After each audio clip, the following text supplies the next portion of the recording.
everyone. I'm Nelson Cunningham, and I have the real privilege to be the president of the American Security Project. It's not my day job, but it's a job that means a great deal to me because I was one of the founding board members of ASP going on nearly a decade ago, when then Senator John Kerry came and told me and some others that his experience in being the Democrats' presidential nominee in 2004 had taught him a profound lesson, that we were not thinking about American security and about foreign policy in the right way, that it was too partisan, it was pulled too much from one side and the other. And one of the lessons that he took away from that was the need for a bipartisan, broad-based, thoughtful approach to making America safe, secure, and to having the right type of foreign policy. And the American Security Project was that. The vision, 1/3 Democrats, 1/3 Republicans, 1/3 retired flag officers from every branch of the service who would bring to us the realities, the on-the-ground realities of what they, their men and women, and their forces need to keep America strong. And I've been proud to be affiliated with it ever since. And of course, we lost our founder, John Kerry. Anybody know where? Chuck Hagel was another founding member. Warren Redmond was another founding member. Gary Hart was for years our chairman. We've really been thrilled and pleased with the level of high-level support that we've had here. And today's session fits right into the broad approach that the American Security Project takes to American security. It's not about military might alone. It's not about force projection alone. It's not about soft matters. It's not about the economy alone. It's about all of those things together. So our approach has been to focus on climate change. Why? Because the military men tell us it makes a huge difference in where they think we need to be thinking about force in the years to come. We focus on economic competitiveness because we all know that that's important for America's ability to remain a leading voice in future years. We focus on things like nuclear energy and fusion, because those are waves of the future that can help keep America as a leading force in the world. It was Secretary Kerry's vision that the economy would be at the very center of what we would always be thinking about at the American Security Project. And that's why I say that today's session with Ambassador Charles Rivkin fits right into that thread. Ambassador Rivkin comes from really an extremely broad-gauged background. He was a businessman most of his career, CEO of Jim Henson Enterprises. What a great thing to be involved in. A whole range of new and innovative media ventures, which kept him engaged and touching all the new currents in American international business. He served us with distinction for over 4 years as ambassador to France. I'm sure he's been thinking a great deal about that this past week. It's his beloved city, his counterpart. And since last year has been serving as the State Department's chief officer focusing on the intersection of business, economics, diplomacy. So it's a great pleasure to be able to introduce him, although I say with regret, it's always sad when somebody of that accomplishment was behind you in college. But with no further introduction, Ambassador Charlie Rivkin. Thank you. Well, thank you very much, Nelson. It's I'm thrilled to be here, having a chance to speak at ASP because back when you started back in 1984, no, it was 2005, 6. I got a call from either you or your staff, and I spent a lot of time trying to help ASP in Southern California because I believe so much in its cause. And I know how much it means to Secretary Kerry, whether or not he is still actively engaged. I also, Nelson, appreciate in your introduction mentioning the Jim Henson Company because, you know, even though I worked there about 15 years ago, I learned everything I could ever possibly learn about puppet diplomacy from the Muppets. And I also, though, before we start, I wanted to also mention that, that Nelson has been so helpful to the United States State Department, to myself, to Secretary Kerry, and is a critical advisor on the Advisory Committee for International Economic Policy, my ACIP board, the board that I rely on to help me as I formulate international economic policy around the world. And so I just wanted to thank Nelson for not only helping the State Department and me personally, but for his commitment to the United States government. I really appreciate that. And Paul, I really appreciate you inviting me here today. Again, it's a lot of fun, and it's a topic that's very important to me. How our economic agenda is working to keep the world safe and prosperous. And I want to spend some time, but before I go there, before I start talking about economics, I just want to point out, after about a year on this job, having come home from France, as Nelson mentioned, it seems to me that economics is forever doomed to be the, let's call it the Rodney Dangerfield of social sciences. Now, it's true, I never really thought much about this before becoming assistant secretary, but it's true that when I'm now at dinner parties here in Washington, and people ask me what I do, the most effective way to stop a conversation dead in its tracks is to say the word economics. They have to go refill their glasses pretty quickly. But the thing about economics is everybody makes fun of it, even economists make fun of it. Walter Heller, who was President Kennedy's chief economic advisor, once said, and I quote, "An economist is someone who, when he finds something that works in practice, wonders if it will work in theory." I find Heller's quote, does the sound okay? It seems like it's, can you guys hear me okay? Yes. I find Heller's quote interesting, not only interesting but timely, because when it comes to the geopolitical stage, economics doesn't only work in practice. It has become the indispensable tool for foreign policy of our time. And reasons for this are pretty clear-cut. The majority of challenges that we face around the world are economic in nature. And very often, those challenges have national security implications. Moreover, we now live in a world where market forces displace as much weight as military might. So says U.S. Trade Representative Michael Froman. Increasingly, countries like the BRICS are already using their economic clout to punch above their weight. And it's no longer an option to strengthen our economic power in every way we can. It's an imperative to do so. So it follows that we should use all the economic resources and assets in our power to address economic challenges. And doing so allows us to address the essence of the problem, while also finding sustainable solutions that can enhance our security for the long term. So Secretary John Kerry has not only recognized the inextricable link between foreign policy and economic policy, he's made it a central operating principle.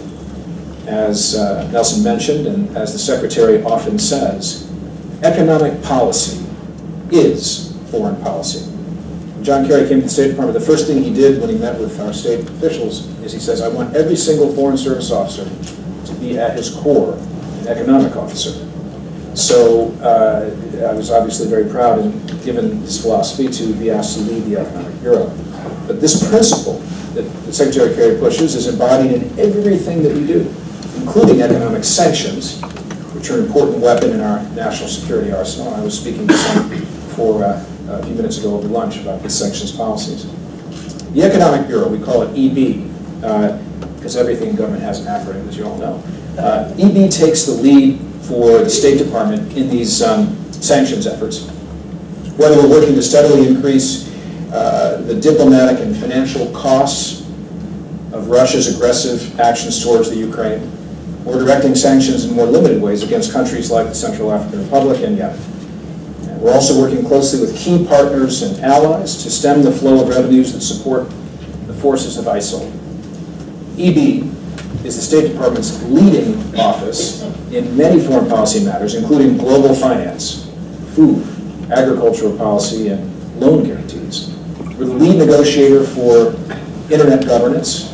We fight every day to keep the internet free, open, and multi-stakeholder. And also for air transport deals with the U.S. government lead. We're the ones that negotiate open skies deals, working closely with our colleagues at the Department of Transportation. We also are challenged to support entrepreneurs around the world. And we work closely with the U.S. Trade Representative to forge multilateral and bilateral trade and investment deals. And all we do, we're deeply aware of the symbolic and symbiotic link between prosperity that we work to advance and the security that it brings. So we know that when a country bustles with economic opportunity, its citizens are more likely to become productive members of their society. They are equally likely to advocate for better education and, by extension, peace and prosperity. And that makes them more likely to become one of our economic trading and security partners. And of course, that also bodes well for our national security. We fully understand the potential consequences when these economic factors are not in place. A failed state that denies opportunity is more likely to give rise to corruption and crime cartels, extremism, social unrest, and very often hostile activity towards the United States. Now, obviously, I could spend all day talking about the different missions in my bureau, and we do a lot. It's very hard for me to always explain what my bureau does in an elevator pitch because we have such a broad reach. But I want to focus today on a specific area of the bureau, which is our trade agenda. And specifically, I want to talk about two ongoing trade deals that, if we conclude, are not only going to usher in a new era of prosperity for Americans, but go a long way toward shoring up our national security. These two deals are the Trans-Pacific Partnership, otherwise known as TPP, and the Transatlantic Trade and Investment Partnership, which we refer to as TTIP. And I choose trade for two reasons. The first is the size of the prize. I'm not sure many people are aware or think about the fact that the size and the scope of the global market that both of these trade deals could open for businesses in America and our workforce. About 95% of the world's consumers, representing 80% of the world's purchasing power, live outside our borders. And both of these trade deals, all told, will give us access to almost 2/3 of the global economy. The second reason I want to talk about trade is to do with timing. We're at a critical moment in time in our negotiations, especially with the Trans-Pacific Partnership, or TPP. If Congress authorizes Trade Promotion Authority, otherwise known as TPA, we can accelerate our progress not only on TPP, but on our trade deal, as well as the deal with the Europeans in TTIP. We're going to be able to press for greater ambition and stronger, more comprehensive, high-standard agreements, knowing that we have the confidence of the Hill. We're cautiously optimistic that the new Congress strongly supports free trade, and we're also encouraged that Senator Orrin Hatch, for example, chairman of the Senate Finance Committee, has declared his intention to put trade promotion at the top of his list. But let me start by talking about the importance of exports to our economic growth. As you know, the economy isn't talked about as much as I'd like, but the economy is in the best shape we've seen since the 1990s. American businesses have set a new record for consecutive job growth. And since 2010, and I think the statistic is interesting, since 2010, we've created more jobs here in the United States than Japan, Europe, and all advanced nations combined. We've created 500,000 jobs in the auto industry alone. And exports have been a huge and powerful factor in all of this, supporting 1 in 4 new jobs related to exports in the manufacturing sector. And last year, our businesses sold a record of $2.3 trillion of made in America goods and services, supporting more than 11 million American jobs at more than 300,000 American companies. And that's 1.6 million more jobs than just 4 years ago. But perhaps the most important export fact is that export-related jobs are paying 13 to 18% more on average than non-export-related jobs. And those higher wages are critical if, as the President said, we want our middle class to remain an engine of prosperity. Closing both trade deals would boost exports even more. And that's why we're so excited about completing the Trans-Pacific Partnership, which, as I'm sure people here know, would facilitate trade between the United States and 11 countries: Canada, Mexico, Chile, Peru, Australia, New Zealand, Japan, Malaysia, Singapore, Brunei, and Vietnam. And the potential markets are extraordinary. You know, in Asia alone, there are currently 525 million middle-class consumers. And that number is expected to grow to 2.7 billion middle-class consumers by the year 2030. That means that in just 15 years, our workers, our farmers, our businesses, our entrepreneurs could be exporting to or benefiting from markets that are 6 times bigger than the American market. Our efforts continue with TTIP, the Transatlantic Trade and Investment Partnership. It's an equally ambitious agreement that we're presently negotiating with the European Union. I have insight into the Transatlantic Trade and Investment Partnership, having served as ambassador to France, and I'm very keenly aware of all the issues, many of them cultural and sensitive. But as long as we are all aware of what's at stake, I think we can get, we can get through those differences. Because by reducing tariffs and other non-tariff barriers to trade, will not only add to more than 13 million Americans and 13 million EU jobs that our trade and investment relationship currently enjoys, but we're also going to build transatlantic ties that underscore and undergird in some ways our national security. Beyond our efforts to make our economy stronger through these historic deals, we're actively negotiating bilateral investment treaty with China. The U.S.-China Business Council estimates that if China's citizens were to consume American-made goods and services at the same rate as their neighbors in Japan currently do, our exports to China could grow as much as $700 billion per year. That could turn a $300 billion trade deficit into a $300 billion trade surplus and create more than 3 million new American jobs. With the right reforms, we could see that outcome over time. And in fact, my bureau, the Economic Bureau, working closely with our colleagues and friends at USTR, have already had 18 rounds of negotiations for the Chinese bilateral investment treaty, and I think we're making some very important progress. And we're also looking to deepen our economic relationship with India. And as Secretary Kerry emphasized in his recent business, he's just back from India and Pakistan, and he spoke directly with Modi primarily about economic issues. So we already enjoy with India a two-way trade in goods and services of almost $100 billion, America-India in 2013. And that is a 400% increase on a bilateral basis than it was in 2000. But we think we can build on this and greatly improve our two-way investment flows. I was actually pleased, just as a quick tangent, that yesterday I kick-started with my colleague at the State Department, Danny Sepulveda, Ambassador Sepulveda, kick-started the ICT, the Communications and Technology Working Group in India at the State Department. And I can attest to the sort of the lean forward interest by the Indian government as well as by our tech community and our businesses here in advancing this industry and in helping India achieve its digital India objectives. The fact that that India will have 550 million people online by 2018, making the second largest internet country in the world, is an enormous opportunity for all of us. Well, anyway, it's clearly in our interest to close all of these pending and potential trade and investment deals, and not only for our prosperity and not only for our security, but for one last benefit that I'd like to mention in conclusion. I believe that these trade deals, if we can achieve the comprehensive and ambitious agreements that we're currently negotiating, will not only help American manufacturers, American small businesses, only a small percentage of small businesses export. These deals would solve that. American entrepreneurs, American service providers, American farmers, American ranchers. It'll increase U.S. exports and allow us to compete in a highly globalized economy and competitive economy.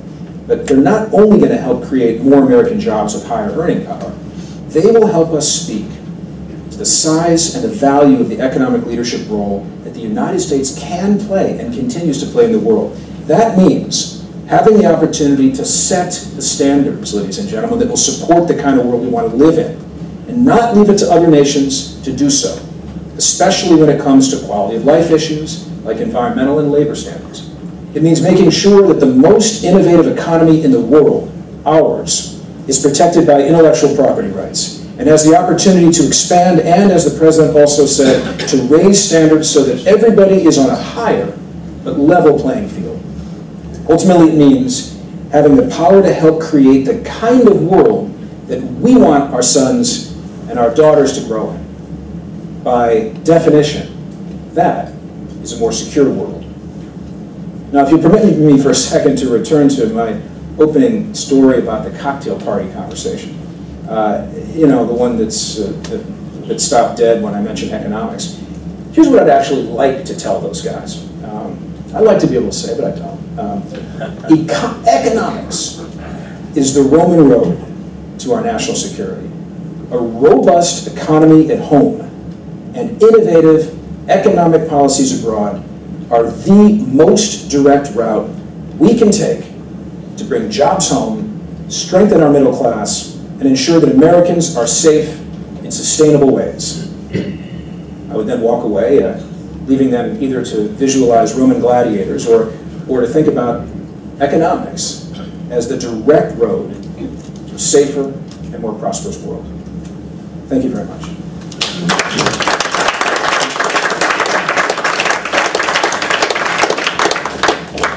I'm going to turn this over to the man who makes the trains run on time here at the American Security Project, Paul Hamill, our COO. And before I do that, it's considered a delight to thank your host. And so I'd like to thank MasterCard for having made this lunch possible and for funding some other initiatives on which American Security Project is working. Thank you for your help, thanks for your support, and thanks for being here with your presence.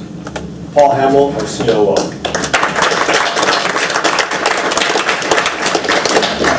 Thank you very much, Nelson. We've got about 30 minutes for questions and answers. So in the audience, if you put your hand up if you'd like to ask a question, but also tell me who you are and where you're from. Nelson, do you want the first? Well, before you begin, I wasn't aware of the Q&A session, what I'm happy to do, but I need the ground rules. Are we off the record on this conversation or on the record? We're on the record. And, okay, are there journalists present in the audience? Yes. There are. Okay. Important question. Yes, yeah. I would start by asking this. You know, 100 years ago, the way that the United States and other great powers formed alliances with allies and defined their relationships with allies, adversaries, competitors, was through mutual defense treaties and arms treaties. We all remember the Entente Cordiale and so on that led to World War I. You know, when we talk about trade deals today, I think of trade deals as the mutual defense treaties of 100 years ago. These are the ways that we define our modern relationships.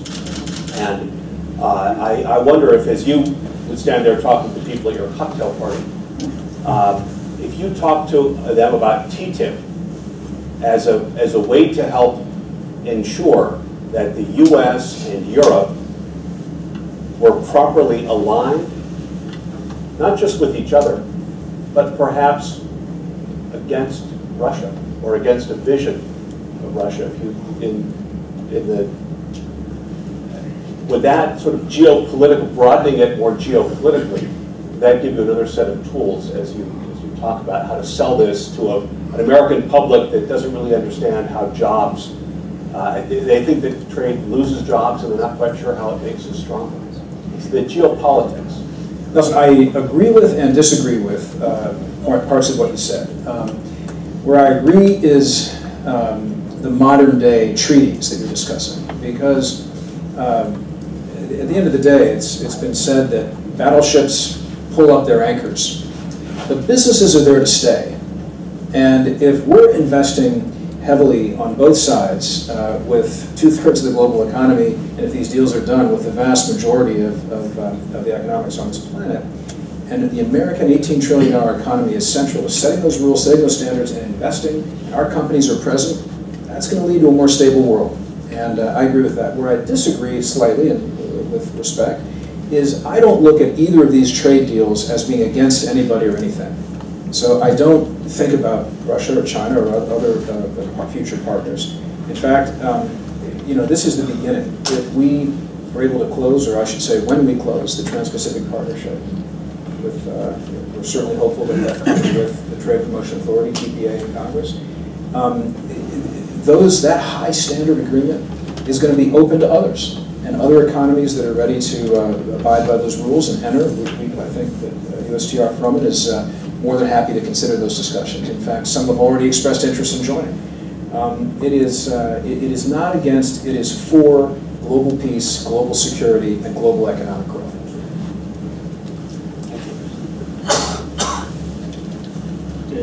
The lady with the stripe. Top. Thank you. I'm a journalist. My name is Heba Qudsi from Sharq al-Awsat newspaper based in London. I would like to ask you about the Middle East. We see a lot of tension in the Middle East with ISIS terrorist attacks and the situation in Yemen and Qaeda and Libya. How can you elaborate a little bit about the power of trade with all the Middle East countries and how it will secure or enhance the American security? Well, I'm glad you raised the topic. Secretary Kerry feels very strongly that an economic track is essential to peace and stability in that region. I've been to Ramallah, I've been to the West Bank, I've been to a number of countries there. And my interest on behalf of the U.S. State Department is to promote economic growth, both bilaterally and regionally. I think the Secretary believes that if you give jobs to the current generation of Palestinians and hope to the next generation of Palestinians and increase trade with their neighbors, including Israel, you're bound to create better conditions for peace. You're bound to create better reasons for advancing civil society. And we're doing that. The Secretary has created, under his leadership, the Initiative for the Palestinian Economy. We're calling it the IPE. And we are up and running, working with all the regional players and trying to advance economics in that region. We are spending a tremendous amount of time working with Egypt. We have our counselor, Tom Shannon, former Ambassador Shannon, has traveled there much, as has Senior Advisor to Secretary of State David Thorne, and our Assistant Secretary Ann Patterson, and so much of that activity. In fact, we just led a trade delegation with the Chamber of Commerce that was the single largest trade delegation everybody did. So we are pushing every lever we can. We have an asset that not everybody realizes, but is a very powerful asset at our disposal at the State Department. And that is, we have embassies in over 260 countries around the world.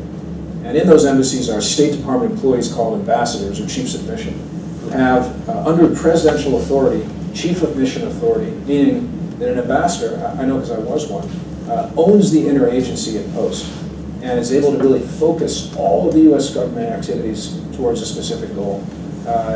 It's much easier to manage the interagency with those conditions than it is here in Washington, D.C., I must say. But the fact is, economics are a critical part of that process, and we're working very hard to, on a bilateral and regional basis, to improve it. Mr. Ambassador, following on from that, it'd be remiss of me not to ask about your thoughts about what happened in Paris, with you being a long-time ambassador. Well, I appreciate the question, and I will say it's very difficult. It's very difficult for me, having been the U.S. ambassador to France for over 4.5 years, to be here and not to be there. I went to the French embassy, and I was the first one, along with Assistant Secretary Tori Newland, to sign their book, their livre d'or, if you will. But I wanted to be in that march. I wanted to be, in reality, je suis Charlie. It's my name. but I would have absolutely been out there focusing. I would have, it's not my role to do this, and I know that other members throughout our U.S. government are, but I would have reemphasized to the French public what I will say today, and that is they are our oldest friends and allies. They are with us at every step of the way. They are one of our strongest partners, if not the strongest partner, in intelligence and counterterrorism. We have the same goals, objectives, shared history.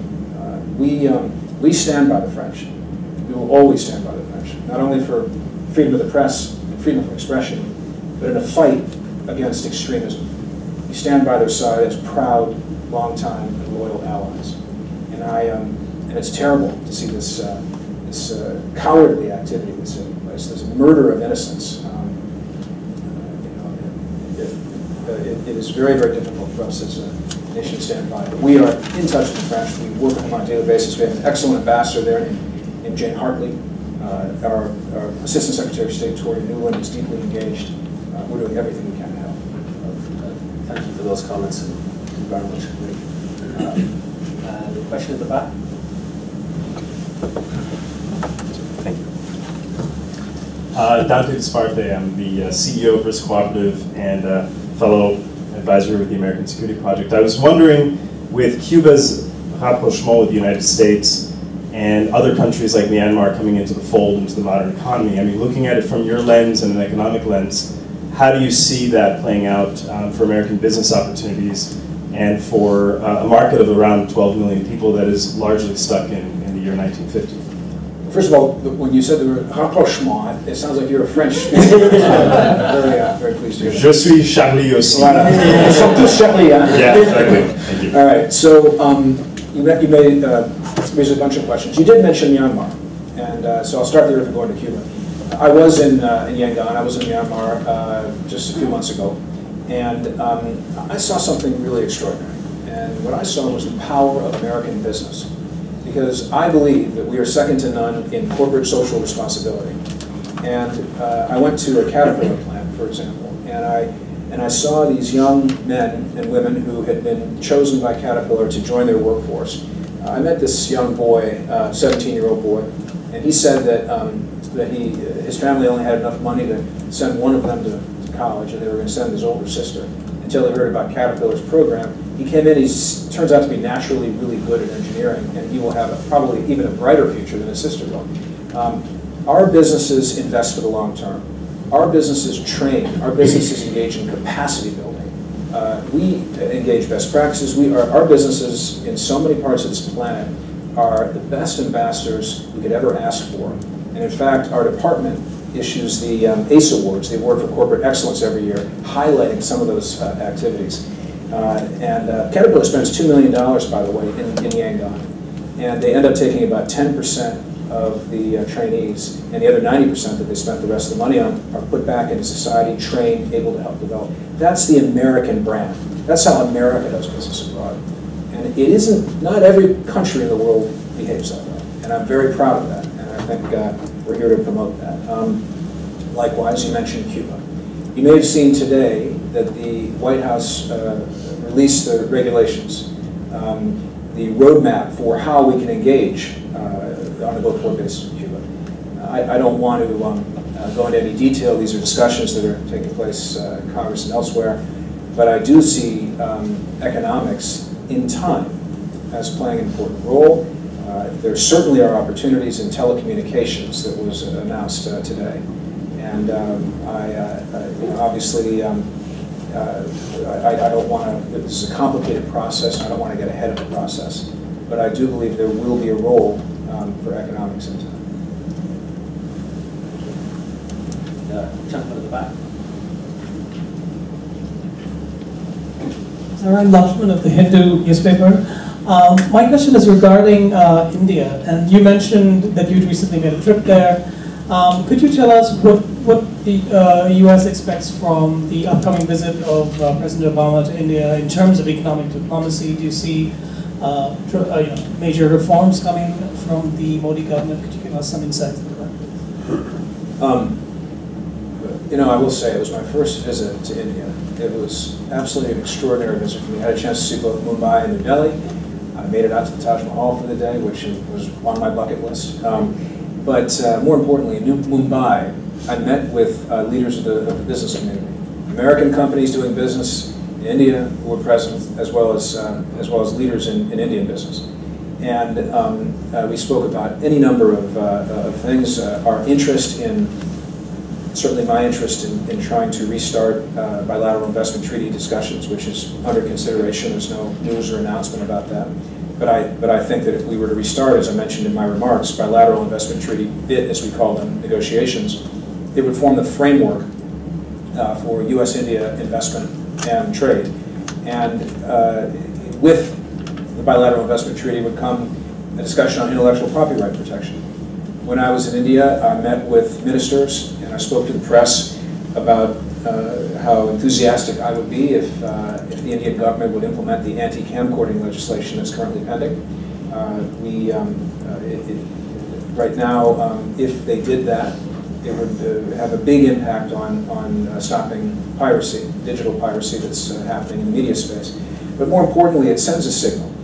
Any entrepreneur, any investor, any small business that wants to invest abroad is looking for three things. They're looking for transparency, they're looking for predictability, and they're looking for a rule of law.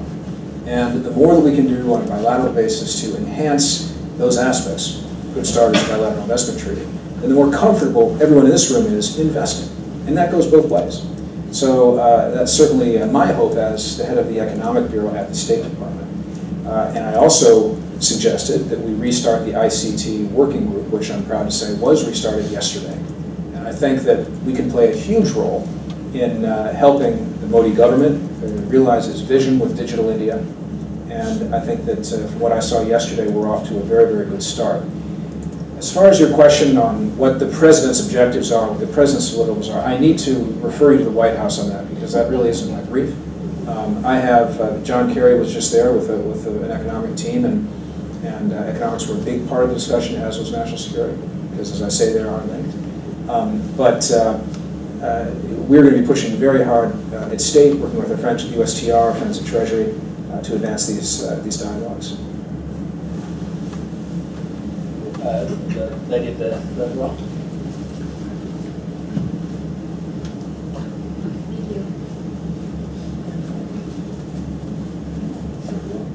Hello. Thank you. My name is Nike Chin with the Voice of America Chinese branch. The following question should be your cup of tea, given your impressive career in the entertainment industry. Recently, you visited a Bollywood studio and you attended an entertainment event in China. What opportunities and challenges did you see? And second question is, you just mentioned U.S.-China EIT, and there have been already 18 rounds of negotiations. In your discussions with your Chinese counterpart, what bothers the most? Is that IPR or is that other trade area? And how do you respond to ease the anxiety that a closer U.S.-India cooperation is aimed against China? Thank you. Okay, well, you've asked a number of really important questions, and you obviously, as a reporter, have done some research, so I'm quite impressed.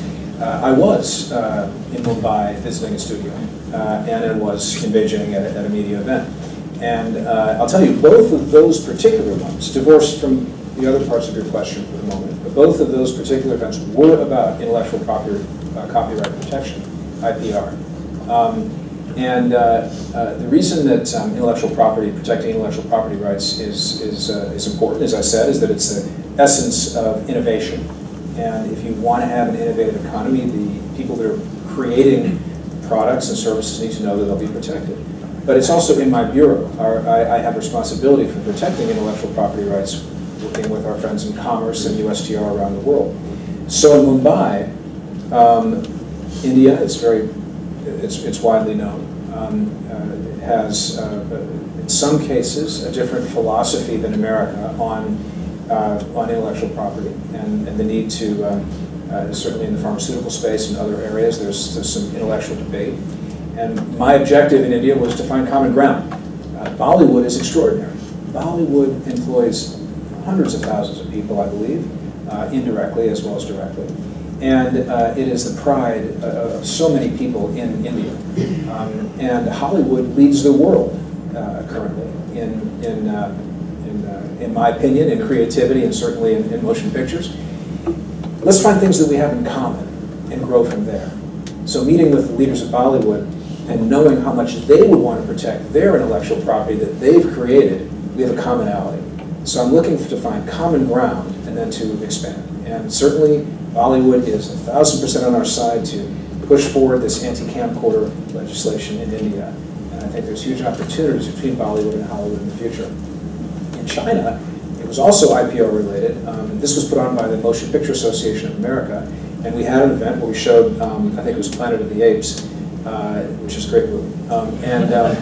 But also Planet of the Apes demonstrated some of the things that America does so well. The digital technology in Planet of the Apes was extraordinary. The production values of this movie were extraordinary. But China is said to have, and I'm sorry if I don't have my exact numbers here, but approximately a $7 billion film industry. And people don't fully understand how that business in China is growing like gangbusters. They're building out theaters as we speak, and the homegrown creative talent in China is really, really impressive. And so not only is it important for America and China to both look out for and protect intellectual property, but America and China can partner on so many things. We had a meeting, and the last thing I'll say on this China point, before going to the bid, we had a meeting with Secretary Kerry and 20 of the most, some of the most successful businessmen and women in China. The people that we met with were responsible for over $20 billion of inward investment into the United States. Secretary Kerry met with them and discussed opportunities.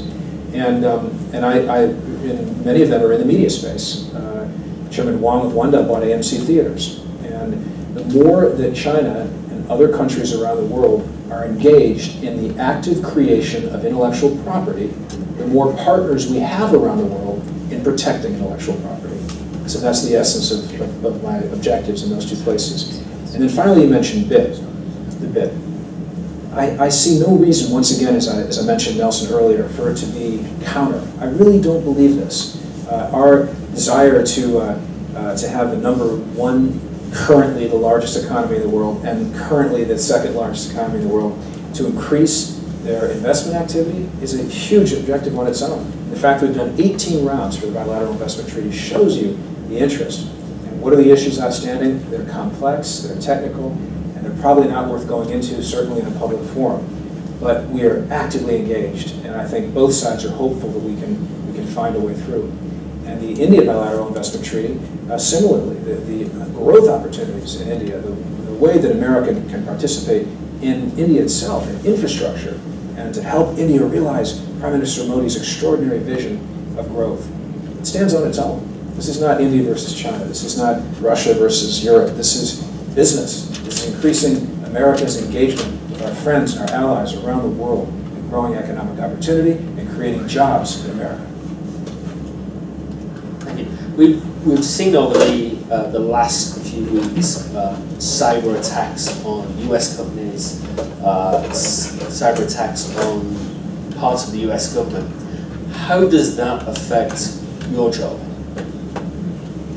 Well, I had a conversation with MasterCard just now about that very topic. It's a huge concern. It's a huge concern to the United States government. It's a huge concern to businesses around the world.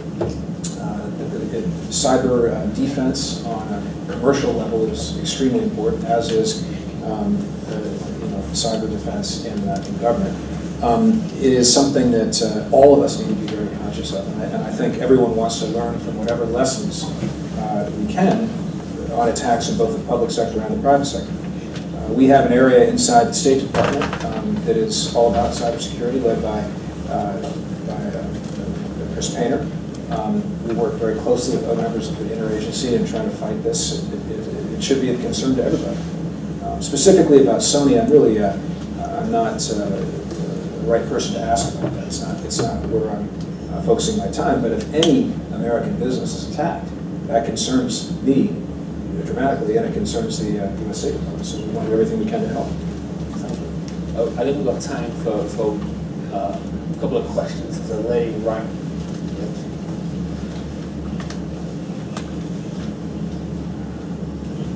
Thank you. Hi, I'm Catherine Hauser with Policy Connections International. I'd like to take you back to the discussion of TTIP and in particular France. I happened to travel to France in December and was really struck by how poor the economy is. In fact, the World Bank, the IMF has downgraded European growth prospects for this coming year. So there's a huge disparity now between the US projected growth rates and that of Europe. How do you think this is going to play into the TTIP negotiations when one side is so much weaker economically? I'd like your thoughts. Thank you. Well, first of all, the US and the EU, not just France, but the EU, are the two largest trading partners in the world. The US and the EU represent more than 50% of the world's GDP. The EU has a greater GDP than the United States of America. So these aren't a negotiation between a weak player and a strong player. This is a negotiation among equals with high standards. And so to be able to do a deal, as complicated as this between America and 28 other nations, all with high standards, is complex. But the result is extraordinary. If we can lower the trade obstacles to trade, tariff and non-tariff barriers between the two largest trading partners on the planet, imagine the kind of job creation that could entail. And you mentioned France. I left France about a year and a quarter ago.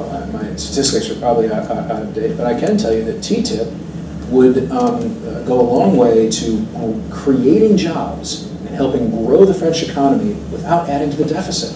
So it seems to me like an absolute no-brainer that countries like France could benefit from this. And one of the things that I think is not fully understood about TTIP is that this is not about big business. The vast majority of American business are small and medium enterprises. They're the backbone of the American economy and the backbone of the European economy. And an extraordinarily small percentage of our SMEs export. And the same goes for the Europeans, because it's too complicated. Only the big companies have the lawyers and the advisors and the ability to get into a market and understand how governments work. You do a deal like the Transatlantic Trade and Investment Partnership, and you're going to see businesses exporting for the first time, and exports generate jobs. So this is good for France, this is good for Europe, and it's good for the United States of America. We'll take a final question. You make it very quick.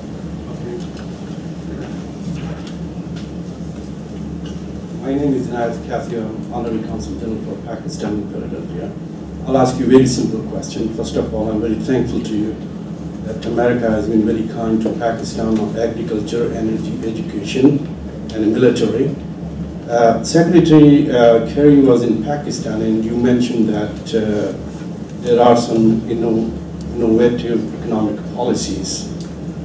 Sorry, there are some Innovative, I'm sorry, I'm from Pakistan, my accent is not as good as British.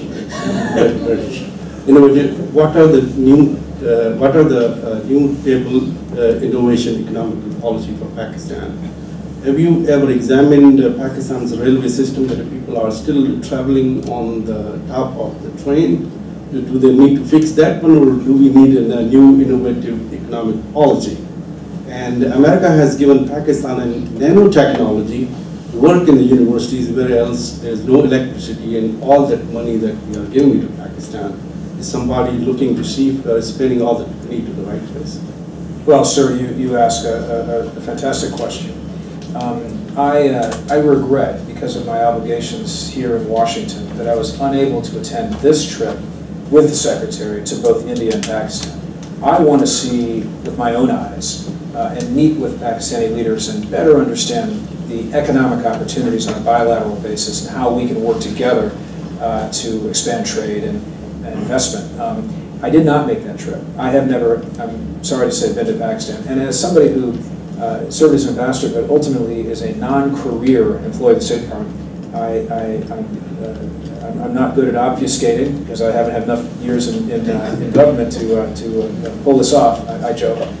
But I don't have the expertise to answer your question.